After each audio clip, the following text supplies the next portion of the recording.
ములుగు జిల్లాకు సంబంధించి ఇటు చర్ల భద్రాచలం రహదారి పూర్తిగా గుంతలమయంగా మారింది. ఎటు చూసినా ఇటీవల కురిసిన వర్షాల కారణంగా మొత్తం చూపిస్తున్నట్టుగా అయితే ఇక్కడ రోడ్లయితే మారాయని కూడా అర్థమవుతుంది.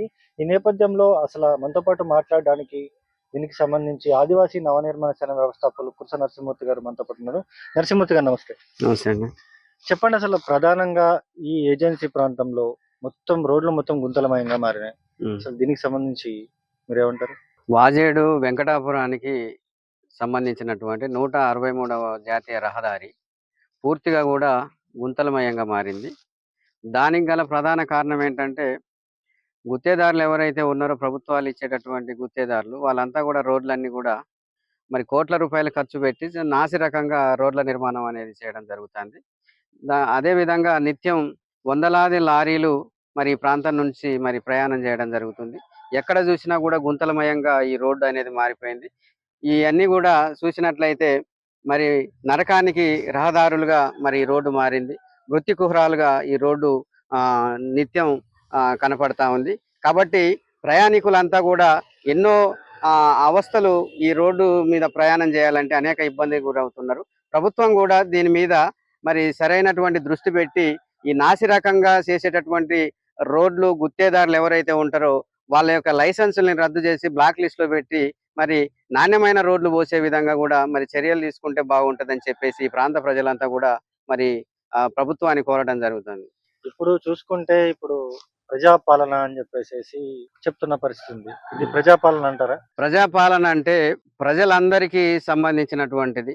ప్రజల్ని భాగస్వామ్యం చేసి మరి ప్రజాపాలన అందించాలనేది మరి మొదట కాంగ్రెస్ ప్రభుత్వం చెప్పడం జరిగింది. కానీ ఈరోజు ప్రజాపాలన అంటే దాంట్లో ప్రజల భాగస్వామ్యం అనేది పూర్తిగా మరి కనిపించడం లేదు. అది కేవలం ఆ పార్టీ కార్యకర్తలకు సంబంధించినటువంటి ప్రజాపాలన లాగానే ఉన్నది. అందులో పెట్టేటటువంటి దరఖాస్తులు కూడా ముందు కార్యకర్తలకు ఇద్దాం, తర్వాత మిగతా వాళ్ళకి ఇద్దాం అనే విధంగా మరి ప్రజాపాలన కొనసాగుతుంది. ఎందుకు అంటే గతంలో ప్రజాపాలన పెట్టినప్పుడు ప్రజలంతా కూడా ఖచ్చితంగా పోయి వాళ్ళకు ఉన్నటువంటి సమస్యలు చెప్పుకోవడం జరిగింది. కానీ ఈరోజు ఆ సమస్యలకు 6 నెలలైనా కూడా పరిష్కారం దొరకలేదు.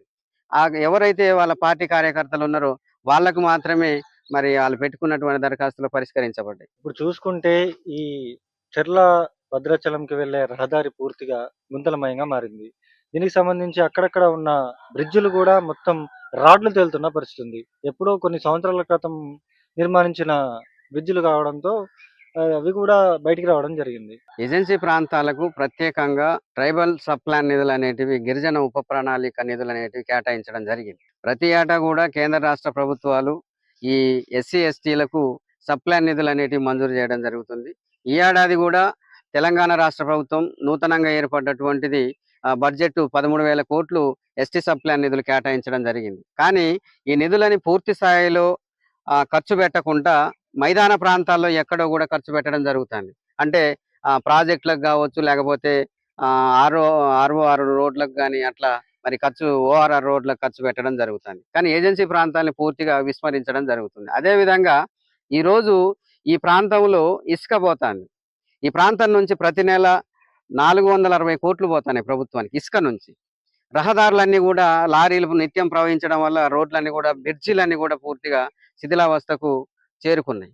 దానికి కారణం ఏంటంటే ఎక్కువ లారీలు ప్రయాణించడం, ఎక్కువ మోతాదులో ప్రయాణించడం వల్ల అట్లా జరుగుతుంది. అయితే ఒకప్పుడు ఏమయ్యేదంటే డిఎంఎఫ్టి నిధులని, సీనరేజ్ నిధులు అనేటివి ఉండేవి. ఇసుక తీసేటటువంటి, మైనింగ్ తీసేటటువంటి ప్రాంతంలో 30% సీనరేజ్ నిధులు ఈ స్థానికంగా మండల పరిషత్ కేటాయించేవారు. అవి కొన్ని కోట్లాది రూపాయలు. ఈ రోజు ఏం చేశారంటే ప్రభుత్వం డిఎంఎఫ్టిని డిస్ట్రిక్ట్ మినరల్ ఫండ్ కింద దాన్ని ట్రాన్స్ఫర్ చేసేసరికి ఇక్కడ వచ్చినటువంటి ఇసుక ద్వారా వచ్చినటువంటి 30% సీనరేజ్ నిధులన్నీ కూడా జిల్లాలో కలెక్టర్ చేతిలో పెడితే కలెక్టర్ విచ్చలవిడిగా ఎవరు అడిగితే వాళ్ళకి జిల్లా మొత్తం కూడా ఆ నిధులను పంచడం జరుగుతుంది. కనీసం ఆ నిధులు ఉన్నా కూడా ఎక్కడైనా మరమ్మతులు రోడ్లు చేయించడానికైనా కూడా ఉపయోగపడేది. కానీ ఆ అవకాశం కూడా లేకుండా పోయింది. ఇప్పుడు చూసుకుంటే ప్రధానంగా ఈ ఏజెన్సీ ప్రాంతంలో చాలా వరకు కూడా ఇసుక క్వారీలు ఎక్కువగా ఉన్నాయి. దీనివల్లే రోడ్లు ఎక్కువగా పాడవుతున్నాయి అంటారా? ఇసుక క్వారీలు ఉండడం వల్లనే రోడ్లు అధికంగా డ్యామేజ్ అవుతాయి. దానికి కారణం ఏంటంటే రోడ్లు నాణ్యత లోపం అనేది ఎక్కువ ఉన్నది.